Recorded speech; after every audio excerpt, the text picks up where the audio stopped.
할렐루야. 감사합니다. 오늘 신명기 12장 말씀입니다. 본문 말씀에 들어가기에 앞서서 짤막하게 뭔가 교훈의 말씀을 좀 나누고 싶습니다.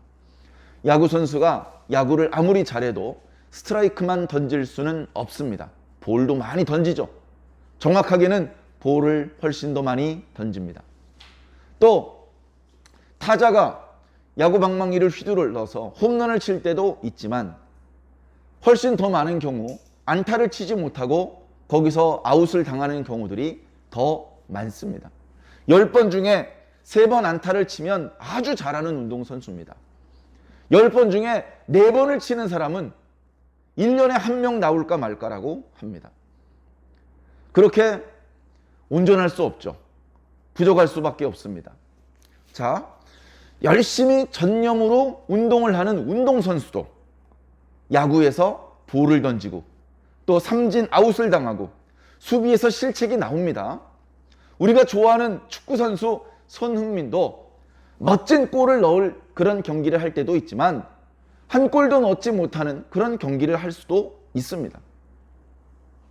자, 그것과 마찬가지로 우리가 교회에 와서 예배 드릴 때 목사님께서 말씀을 이렇게 선포해 주시지 않습니까? 그 목사님의 말씀 선포가 항상 기가 막히지는 않을 수 있습니다. 목사님께서 선포해 주시는 말씀이 정말 너무나 강하게 뇌리에 박히고 너무나 감동이 되고 너무나 재미있고 그래서 오래도록 기억나고 그런 말씀도 있죠. 그러나 그렇지 못한 경우도 많이 있습니다. 그렇게까지 강한 감동을 주지는 못하는 그냥 보통 정도의 그런 말씀을 선포하실 때도 많이 있습니다. 야구선수와 마찬가지로 10번 타석에 들어서서 3번 안타치기도 쉽지 않은 것처럼 목사님들도 강단에 설 때마다 홈런을 칠 수는 없습니다. 인간적인 관점에서 드리는 말씀입니다. 인간적인 관점에서. 영적인 관점에서 드리는 말씀이 아니에요. 우리 다 인간이잖아요. 교회 와서 예배 드리지 않습니까? 함께 찬송 부르고 함께 기도하고 함께 말씀 듣지 않습니까?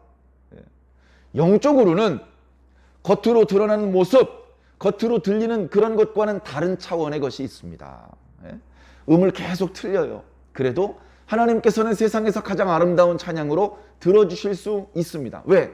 하나님께서는 겉으로 드러난 부분, 육적인 부분으로 모든 것을 판단하시는 것이 아니라 보이지 않는 내면 영적인 부분을 보시고 판단하시는 분이기 때문에 그렇습니다. 보이지 않는 부분이 있어요.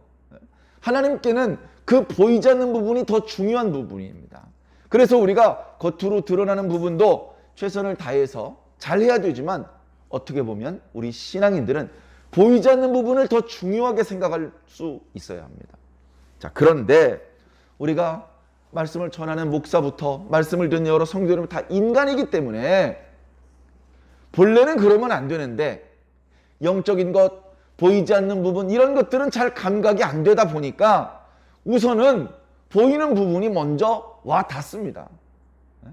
보이는 부분, 들리는 부분 그런 부분이 1차적으로 감각이 되는 것이죠.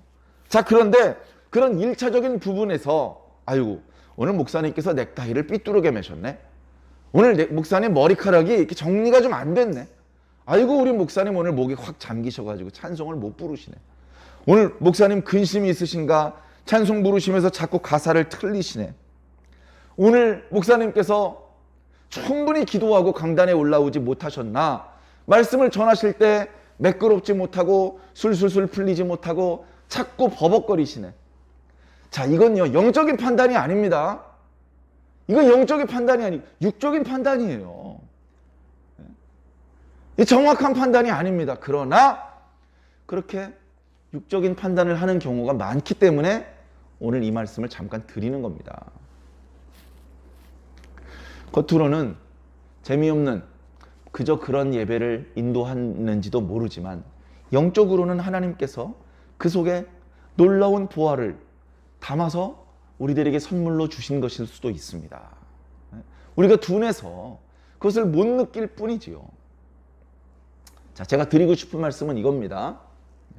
오늘 저녁에 이렇게 3일 저녁 예배를 드리는데 아마 오늘은 무슨 절기도 아니고요. 무슨 성도들이 다 함께 모여서 무슨 행사가 있는 날이 아닙니다. 특별한 날이 아니죠. 본문도 특별할 게 없어요. 요즘 신명기 말씀 강의를 하시는데 몇 장일이야? 10장인가 11장인가? 뭐 신명기 말씀 10장이나 11장이나 12장이나 다 그게 그거지 뭐. 자, 인간적으로는 그렇게 생각할 수 있습니다. 인간적으로는. 영적으로는 그렇지 않습니다. 영적으로는 그렇지 않습니다. 신명기 12장 말씀 오늘 본문 말씀을 함께 읽고 우리가 은혜를 나누게 될 텐데 이 말씀을 우리가 하나님 나라 가기 전에 언제 또 읽어보고 언제 또 이것과 관련된 말씀을 들을 수 있단 말입니까? 오늘 예배드리는 날짜가 2022년 6월 15일인데 2022년 6월 15일은 언제 또 다시 돌아온단 말입니까? 다시 돌아오지 않습니다. 다 똑같은 3일 저녁 예배 같지만 지난주 저녁 3일 예배, 오늘 저녁 3일 예배, 다음 주 수요일 저녁 3일 예배 다 다릅니다. 자, 그런 것들을 영적으로 깨우치셔야죠. 저도 몰라요. 저도 오늘 하나님께서 제가 준비한 것 이상의 어떤 특별한 것을 더 주실지 모릅니다. 그 특별한 하나님께로부터 온 그 무엇, 그것이 엄청나게 중요한 것일 수도 있습니다. 이 시간 뭐 그렇게 대단히 중요한 예배가 아니고 무슨 행사도 아니지만 그저 당연히 성도가 예배를 드려야지 이런 마음으로 교회에 출석해 주시고 또는 영상으로 예배에 참여해 주시는 성도들은 그 하나님께서 주시는 선물을 단박에 받을 수 있겠죠. 그런데 예배 출석하지도 않고 생방송으로 참여하지도 않고 나중에 녹화방송으로도 보지 않으시면 영원히 그 사람에게는 하나님의 선물이 차단된 상태일 것입니다.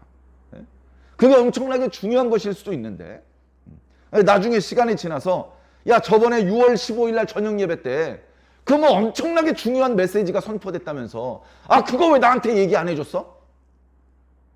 저한테 누가 찾아와서 따져 물을 것 같아요. 아니 그렇게 중요한 얘기를 나한테 해줬어야지. 해줬는데요. 제가 숨기지 않았어요. 저녁 예배 드릴 때 교회 문 잠가놓지 않았어요. 예배가 있다는 사실을 숨기고 그렇지 않았어요. 다 간판도 불 켜놓고 그리고 영상 예배도 다 준비해서 지금 생방송으로 예배가 드릴 수 있고 그 녹화된 거 언제나 아무 때나 보고 들을 수 있습니다. 저 숨긴 적 없는데요.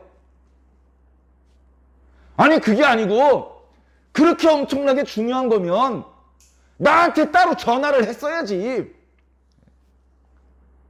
죄송하지만 그렇게 하나님께서 일하지는 않습니다.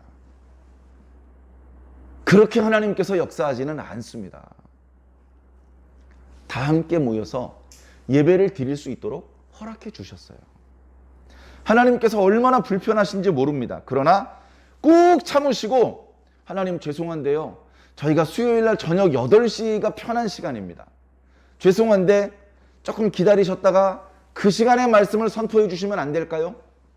우리의 입장을 배려해 주셔서 하나님께서 참아주시고 기다려 주셔서 이 시간에 말씀이 선포되게 하시는 거예요. 네? 따로 전화를 해야 된다고요?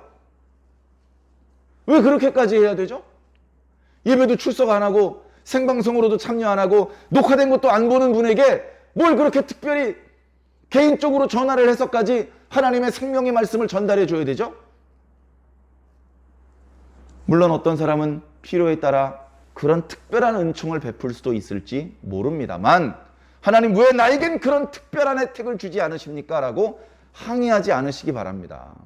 그러지 말고 평소에 하나님께 드려지는 모든 예배를 빠짐없이 참여하시기 바랍니다. 교회 출석하셔도 되고요. 우리 교회에서 드려지는 모든 예배는 영상으로 녹화되어서 언제든지 다시 듣고 참여하실 수 있습니다. 그거 참여하는데 돈 안 듭니다. 공짜예요, 공짜. 그렇게 편의를 봐주었는데도 불구하고 교회에 출석하지도 않고 생방송으로 예배에 참여하지도 않고 녹화된 영상을 찾아서 보지도 않았으면서 자신에게 특별한 은총을 해주기를 기대한다면 이게 뭐가 좀 잘못된 거 아닌가 싶습니다. 뭐가 좀 잘못된 게 아닌가 싶어요. 아유, 나도 하나님 나라 가고 싶은데, 나도 하나님 가고 싶은데, 맞아, 나도 하나님 가고 싶어. 그래, 하나님 가고 싶은 성도들이 다 열성을 다해서 예배도 드리고 봉사도 하고 기도도 하고 있는데 하나님께서 안 돼. 넌 0.5점이 딸리니까 넌 잘러. 넌 미달이야. 이렇게 억지로 뜯어내서 천국에 못 들어가게 하시는 게 아닙니다. 왜 난 자릅니까? 저도 열심히 했다고요. 하나님께서 자르지 않아요. 스스로 안 나오는 겁니다. 목사님이 우리 교회만이 다른 모든 교회 마찬가지죠. 목사님, 장로님이 교회 현관에 서가지고 집사님 들어오지 마세요. 권사님 오늘은 들어오지 마세요. 이렇게 막습니까? 그냥 스스로 안 오시는 거예요. 스스로 안 오시는 거라고요. 확실합니다. 예수님 부활하신 이후 2000년 동안 교회 역사에서 아무도 교회 현관에서 성도들이 들어오는 것을 막지 않습니다. 그냥 본인이 안 오는 거예요. 기도하는 걸 누가 막았습니까? 그냥 본인이 기도를 안 한 겁니다. 헌금하는 걸 누가 막았습니까? 그냥 본인이 헌금을 안 한 겁니다. 누가 전도하지 말라 그랬습니까? 그냥 자기가 안 한 거예요. 그냥 자기가 아무것도 안 한 겁니다. 그래 놓고서는 아니 나한테는 따로 전화를 해 주었어야지. 나한테는 특별한 혜택을 좀 제공해 줬어야지. 이런 생각을 하신다면 뭔가 좀 많이 곤란해질 수 있기 때문에 제가 감히 오늘 본문 말씀을 이제 본격적으로 말씀드리기 전에 노파심으로 몇 말씀 드렸습니다. 듣기에 불편하셨다면 정말 죄송합니다만 그러나 이런 불편한 이야기는 오늘로 끝내시기를 부탁을 드립니다. 이 말씀을 인간 김 목사가 하는 이야기로 듣지 마시고 여러분들을 사랑하시는 예수님의 말씀으로 그렇게 들어주신다면 얼마나 유익하겠습니까? 교회 몇 번 드리지도 않는 그 예배, 제가 세보니까요, 우리 교회의 경우는 일주일에 8번 예배를 드립니다. 그 8번의 예배가 모두 인터넷에 공개가 됩니다. 그 중에 2번은 생방송으로 방송을 해드립니다. 기회가 있을 때 예배 드리시고 말씀 들으시고 기도하시고 일해서 열매 맺으시기 바랍니다. 다음 주 수요일 날 예배 드리면 되지. 다음 달에 헌금하면 되지. 내년에 전도하면 되지. 그렇게 나중으로 미루는데 영원히 미룰 수 없습니다. 영원히 미룰 수 없습니다. 그냥 예배 드려야 할 때 예배 드려야 되고요. 기도해야 될 때 기도해야 되더라고요. 열매 맺어야 될 때 열매 맺어야 돼요. 사과가 9월 달에 예를 들어서 열매를 맺는다고 합시다. 나 10월 달에 맺을래.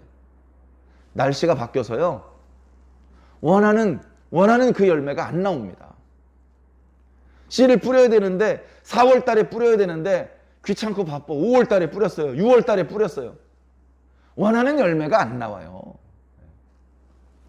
지혜로운 농부일수록 타이밍을 맞추어서 미리미리 준비를 합니다. 아무리 바쁜 일이 있어도 그거 해놓고 일 봅니다. 지혜로운 신앙인들도 마찬가지입니다. 그냥 아무 때나 급하면 아무 때나 말씀도 들을 수 있고 기도도 할 수 있고 열매도 맺을 수 있을 것이라고 생각을 한다면 결코 지혜로운 신앙인은 아닐 가능성이 많습니다. 코로나19의 터널을 이제 거의 지나가고 있습니다. 다 나았다고 하기는 조금 어렵죠. 저도 그냥 마스크를 쓰고 말씀을 선포하고 있습니다. 그리고 저희 교회에서는 아직 주일 예배 끝나고 식사 나눔을 하지 않고 있습니다. 중요한 건 그게 아니에요. 코로나가 중요한 게 아닙니다. 내가 하나님하고 어떤 관계냐, 이게 중요한 겁니다.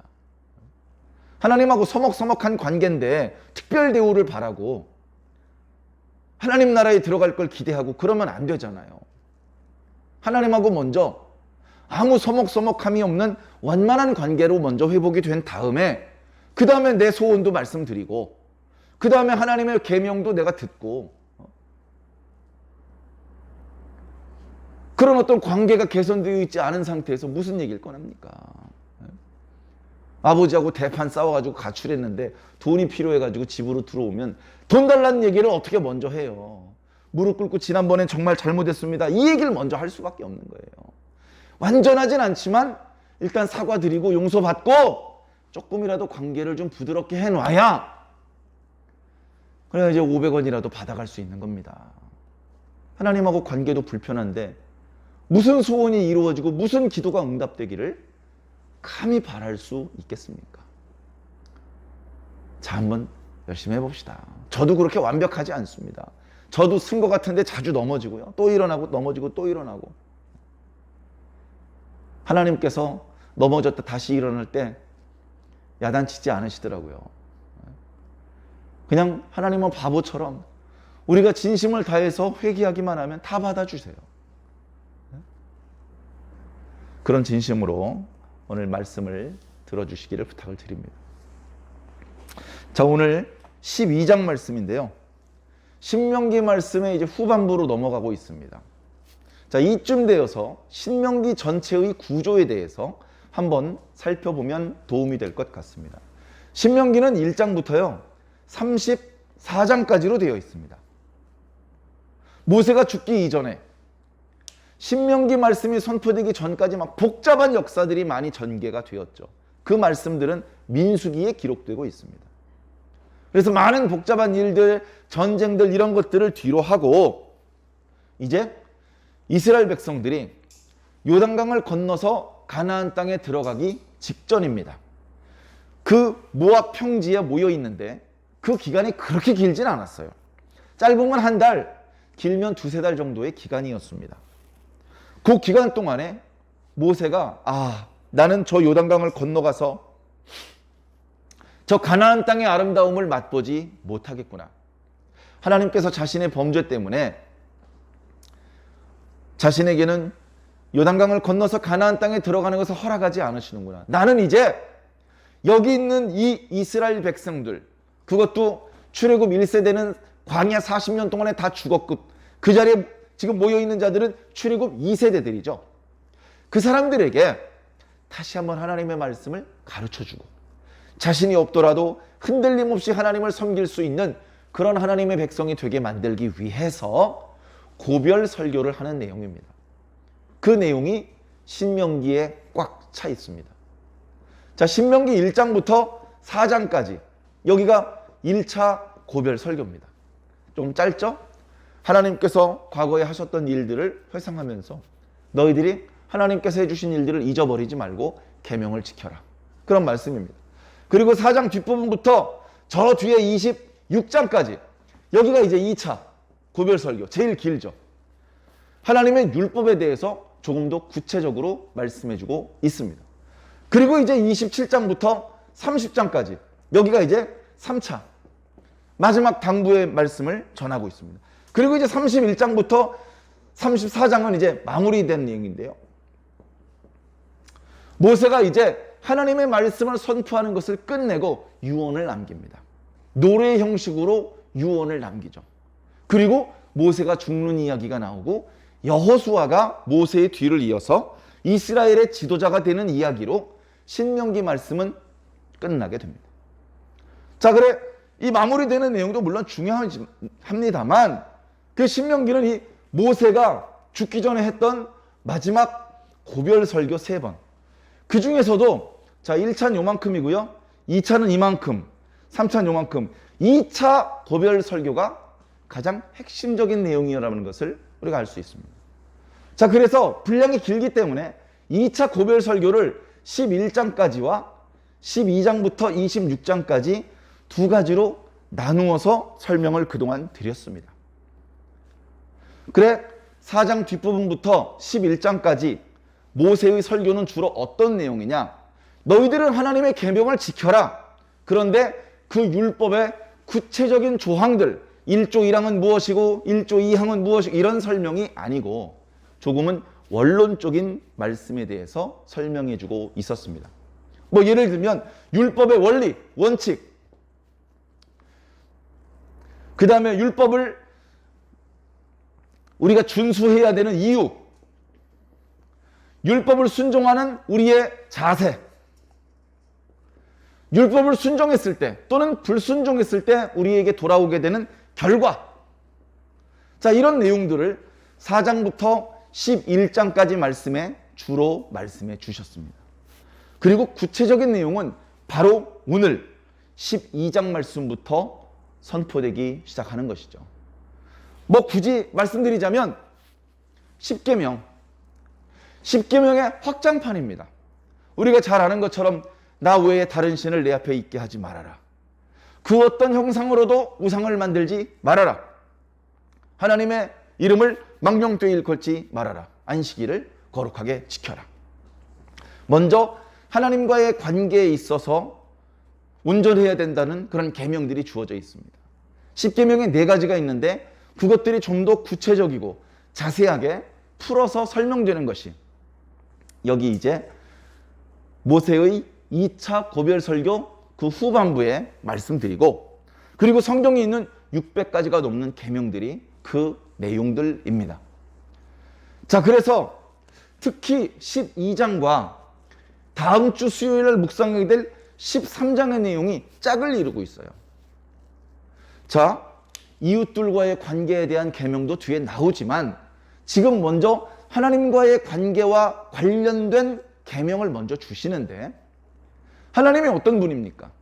저 이방 사람들이 생각하는 것처럼 신이 여러 명입니까? 산에는 산신이 있고 바다에는 바다신이 있고 큰 나무에는 큰 나무신이 있고 땅에는 땅신이 있고 호수에는 호수신이 있고 돌에는 돌신이 있고, 그런 미신적인 신앙을 거의 대부분의 사람이 가지고 있습니다. 오늘날 현대인들도 그런 생각을 가지고 있더라고요. 근데 그게 아니다. 신은 오직 여호와 하나님뿐이시다.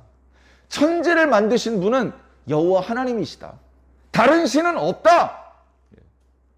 그것을 하나님께서 모세를 통해서 분명히 말씀해 주셨죠. 그렇기 때문에 하나님 이외에 다른 신들을 인정할 수는 없는 것입니다. 하나님을 모르는 저 이방인들은 여러 종류의 우상을 섬기고 있습니다. 야, 니네 나라에서 섬기는 신이 몇 신이니? 100신인데요. 신이 100종류인데요.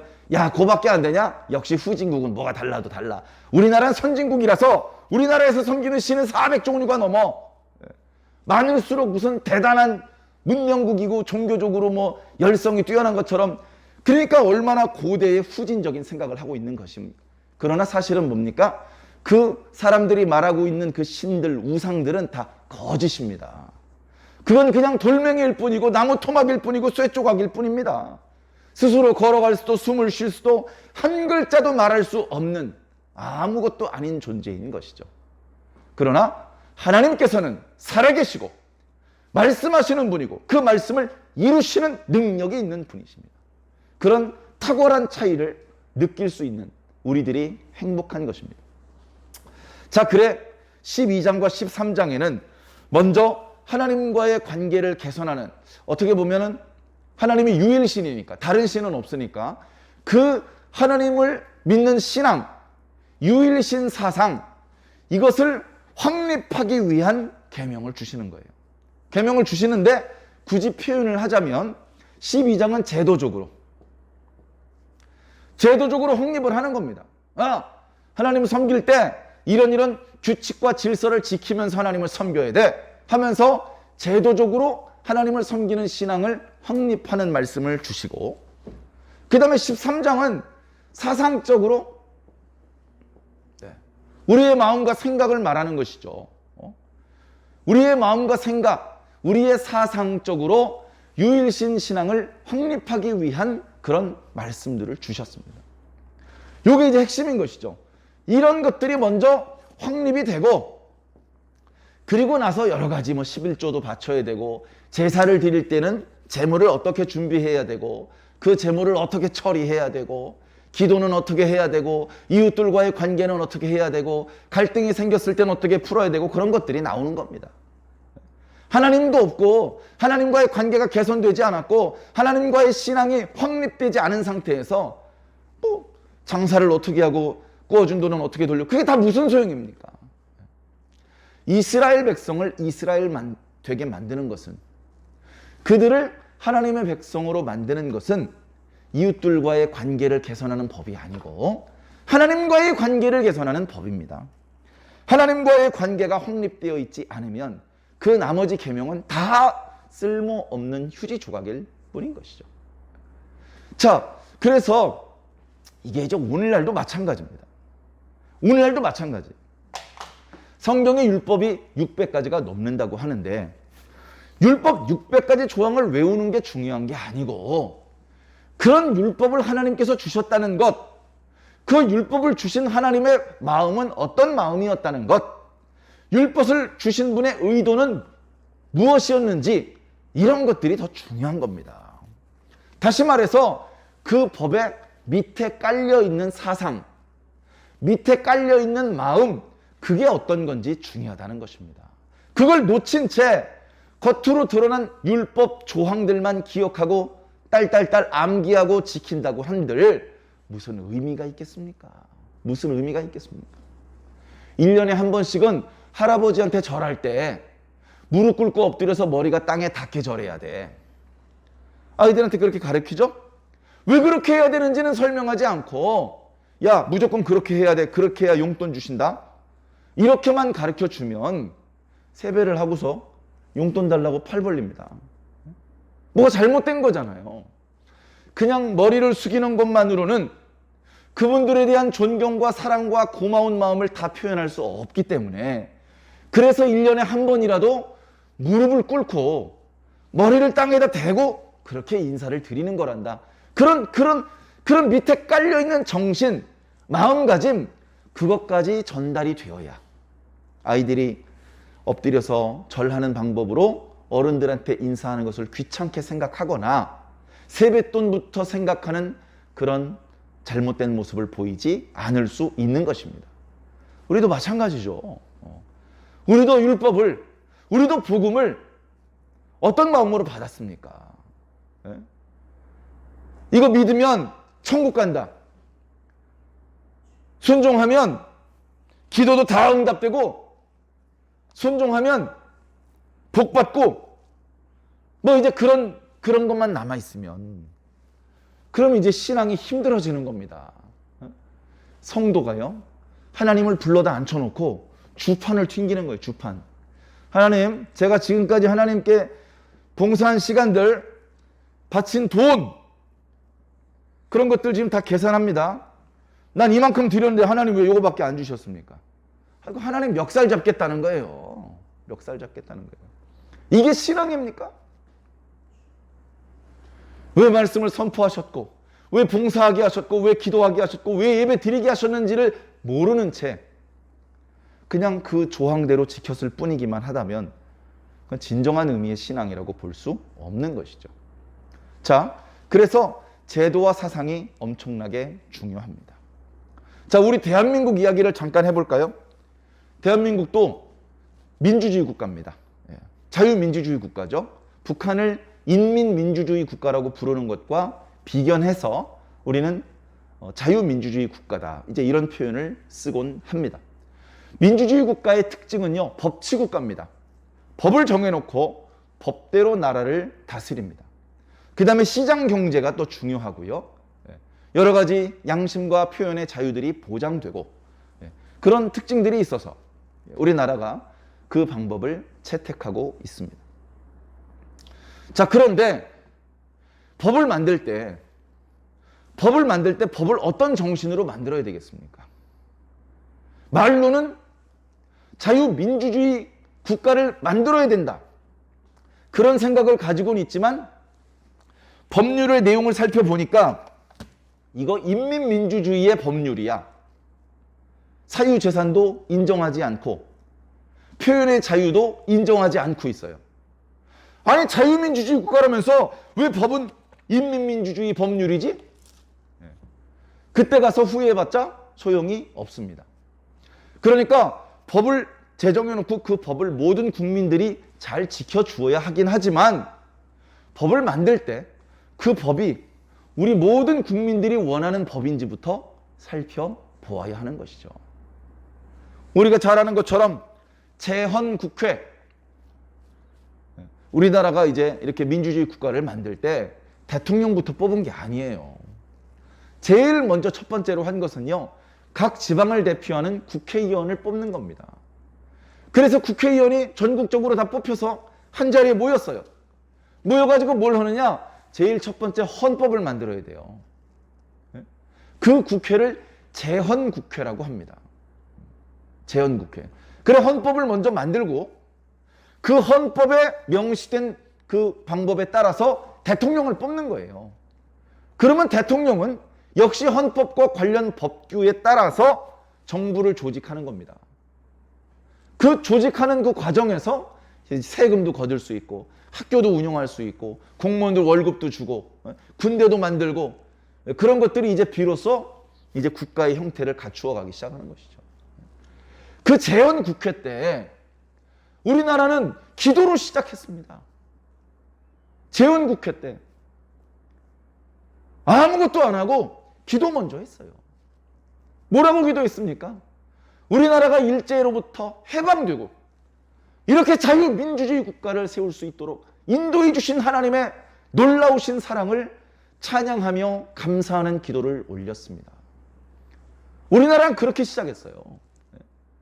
이렇게 말씀드리면 마음에 안 든다고 생각하시는 분들도 계실지 모르겠습니다만 우리나라는 그렇게 출발했습니다. 우리나라 헌법은 미국의 헌법, 일본의 헌법 등등을 참고했지만 그런 마음, 기도하는 마음, 하나님의 뜻, 그런 것들을 헌법을 만들기 전에 그 기초에 깔아놓고 법을 만들기 시작을 했습니다. 미국도 사실은 비슷합니다. 우리가 잘 아는 것처럼 미국의 출발점은 인디안들이 아니라 인디안들이 토착민들로 살고 있었지만 나중에 영국에서 신앙의 자유를 위해 목숨을 걸고 나와서 미 대륙에 정착했던 청교도들이 오늘날 미국의 어떻게 보면 뿌리예요. 그들이 결국 토착민 인디안들을 다 몰아내고 또 프랑스와 싸워서 이기고 스페인 사람들한테 돈을 주고 땅을 사고 해서 지금의 미국을 건설했지만 어쨌든 그 미국이 만들어질 때 처음에 뭡니까? 기독교 정신, 청교도 정신 그런 것들이 밑에 깔려 있었고 그런 정신에 입각해서 헌법을 만들고 미국을 세워나가기 시작했던 것입니다. 미국은 지금도 법정이라든가 이런 데서 선서를 할 때 성경책 위에다 손을 놓고 선서를 합니다. 중요한 건 그 밑에 깔려있는 정신이라는 거예요. 물론 시간이 많이 지났습니다. 미국도 처음에 독립을 선언했을 때 그런 미국이 아닙니다. 대한민국도 제헌국회 때 정말 감동적인 기도로 출발했던 그런 대한민국이 지금은 아닙니다. 시간도 많이 지났고요. 많은 것이 달라졌습니다. 그런 변화 가운데 기도로, 기독교 정신으로 국가를 세웠던 그런 어떤 정신들은 많이 사라졌습니다. 그리고 기독교 정신, 성경의 복음에 있던 하나님의 정신, 그 정신이 빠져나가고 엉뚱한 세상 정신, 그런 것들을 근거로 하는, 그런 것들을 베이스로 하는 그런 법률들이 많이 만들어지기 시작을 했습니다. 네? 여러분, 낙태에 대해서 어떻게 생각하십니까? 낙태가 뭔지를 잘 모르죠, 일단. 낙태는 뭐냐 하면요, 부모가 자기 자녀를 살해하는 걸 낙태라고 합니다. 부모가 자기 자녀를 죽여도 됩니까? 죽이면 안 됩니까? 죽이면 안 되죠? 근데 뱃속에 있을 땐 죽여도 된대요. 그건 말이 안 된다. 우리 모두는 뱃속에 있었다. 우리 모두는 엄마 아빠가 우리를 죽였으면 우리는 태어나지 못했을 것이다. 그러나 죽이지 않고 기다려 주셔서 우리는 정상적으로 태어났고 정상적인 사람이 되었다. 아무 이유 없이 내가 원하지 않는 임신이라는 그 이유 때문에 뱃속에 있는 자기 자녀를 죽이기로 결정하는 것은 잘못된 것입니다. 그래서 그것을 형법으로 막았습니다. 형법으로.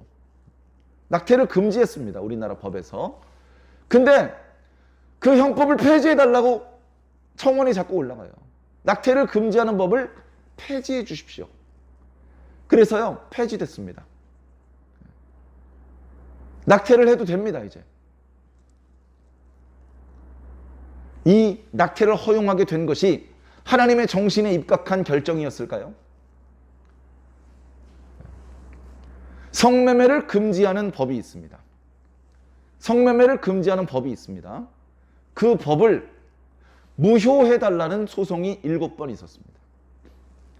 이 성매매 금지법은 너무 지나치니 이걸 좀 헌법과 맞지 않는다. 이거 무효화해 주십시오.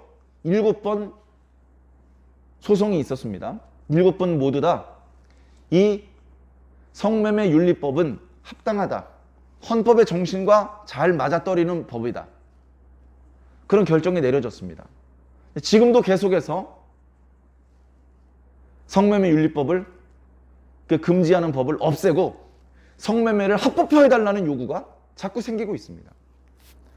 자, 그런 움직임은 성경적인 정신을 베이스로 그렇게 나온 그런 움직임일까요? 그렇지 않습니다. 우리나라 헌법에 남자와 여성이, 여성과 남성, 양성의 평등을 기초로 가정을 이룬다는 그런 표현이 있습니다. 그런데 최근에 만들어지려고 하는 평등법 또는 차별금지법이라는 법안에서는 성별을 여성과 남성 외에 수없이 많은 제3의 성별을 법적으로 인정하려고 하고 있습니다. 그 제3의 성별은요, 특징이 있어요. 남성과 여성을 제외한 나머지 성별의 특징들이 있어요. 그 특징은 그 성으로는 자녀를 생산할 수 없습니다. 자녀를 생산할 수 있는 성은 남성과 여성밖에 없습니다. 우리 몸에 수조개의 세포가 있죠. 그 세포마다 우리가 남성인지 또는 여성인지를 알려주는 염색체가 있습니다. 제3의 성을 설명해주는 그런 염색체는 없습니다. 그러니까 이것은 종교적인 것을 떠나서 과학적으로도 맞지 않는 내용이 입법화되려고 하고 있는 것입니다. 이것이 입법화되는 그 밑바탕에는 어떤 정신이 깔려 있는 것입니까? 이 법이 통과가 되고 우리나라가 이 법을 기준으로 운영이 되면 정말 좋아지겠습니까? 그 문제를 알고 있기 때문에 그 문제를 알고 있는 모든 사람들은 그 법을 반대하고 있습니다. 그 법이 최초로 발의된 지 15년이 되었다고 합니다. 15년쯤 지났으면 이제는 통과시켜줘야 되지 않습니까? 잘못된 법은요, 150년이 지나도 통과시키면 안 되는 겁니다. 강한 사람이 약한 사람을 때려도 된다. 강한 사람이 약한 사람의 돈을 뺏어가도 된다. 자, 이런 법을 만든다고 칩시다. 아, 이거 좀 잘못된 것 같은데요?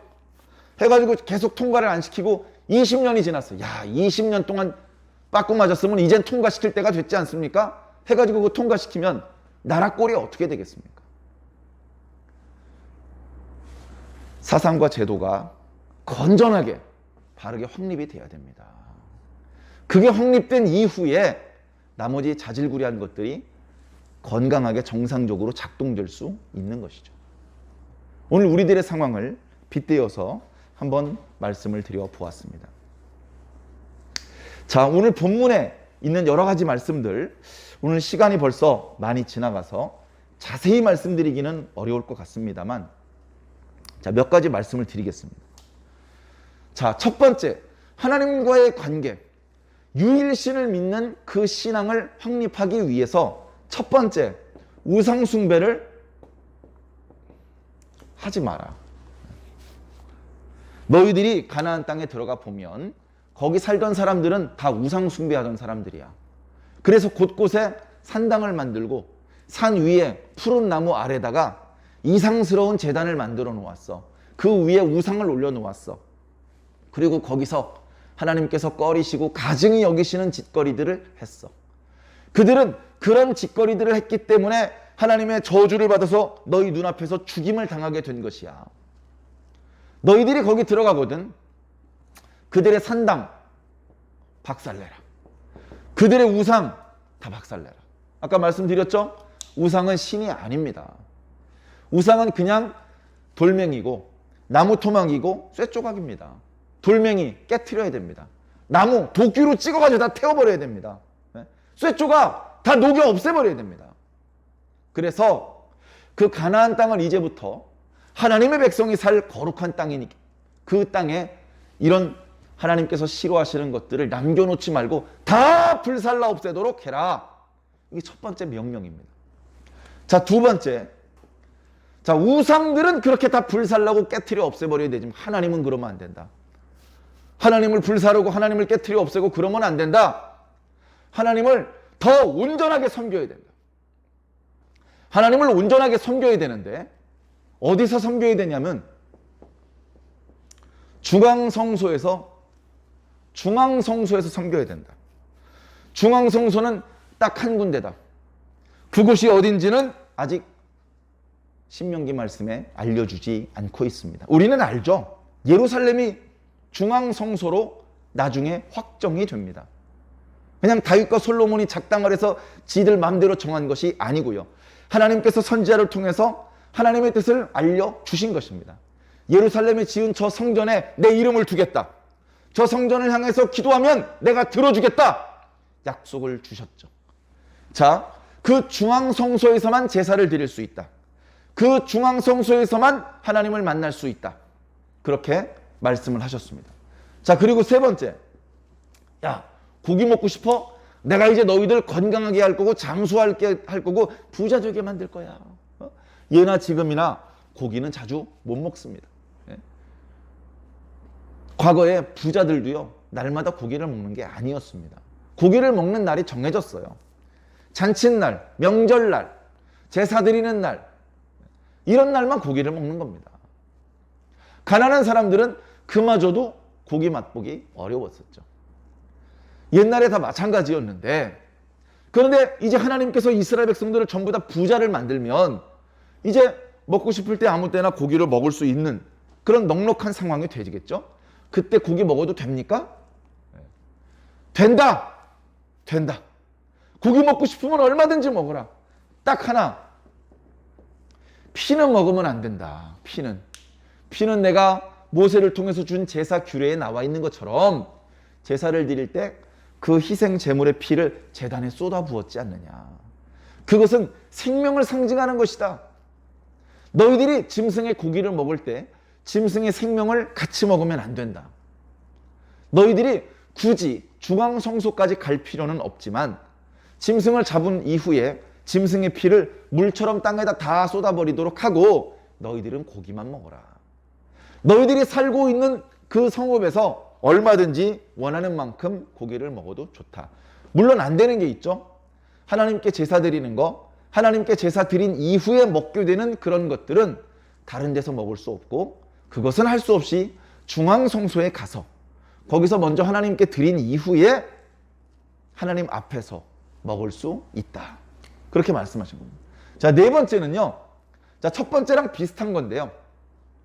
자, 이방인의 그 제사를 흉내내지 마라. 너희들은 야, 이 이방 사람들은 어떤 신을 믿었나? 아이고, 이렇게 생긴 걸 믿었네. 어떤 내용으로 믿었나? 아, 이런 내용으로 믿었네. 어떤 방법으로 믿었나? 아, 이런 방법으로 믿었네. 나도 한번 해볼까? 이런 짓거리 하지 말아라는 겁니다. 그들이 하나님께서 싫어하시는 꺼리고 가증히 여기시는 행동을 했기 때문에 그에 대한 벌로 그들이 너희 눈앞에서 이렇게 멸망을 당한 것이다. 근데 너희들이 그 멸망당한 사람들 뒤를 그대로 흉내내면 너희들도 멸망을 당한다. 그러니 멸망당하는 방법에 대해서는 흉내도 내지 마라. 그렇게 말씀하고 있죠. 그런 말씀으로 오늘 말씀이 일단 마무리되고 있습니다. 자, 형식도 중요합니다. 형식도 중요합니다. 존경하는 사람을 만났으면서 이렇게 인사할 수는 없죠. 머리를 뒤로 제끼면서 인사는 없죠. 머리를 앞으로 숙이면서 인사를 해야 됩니다. 존경하는 마음이 클수록 머리를 더 깊이 숙이게 될 것이고 바라보는 눈빛이 존경을 띤 그런 눈빛이 될 것입니다. 형식도 중요합니다. 형식도. 그러나 더 중요한 건 그 밑에 깔려있는 마음이라는 것이죠. 그래서 보통의 경우는 마음과 형식이 같이 가는 겁니다.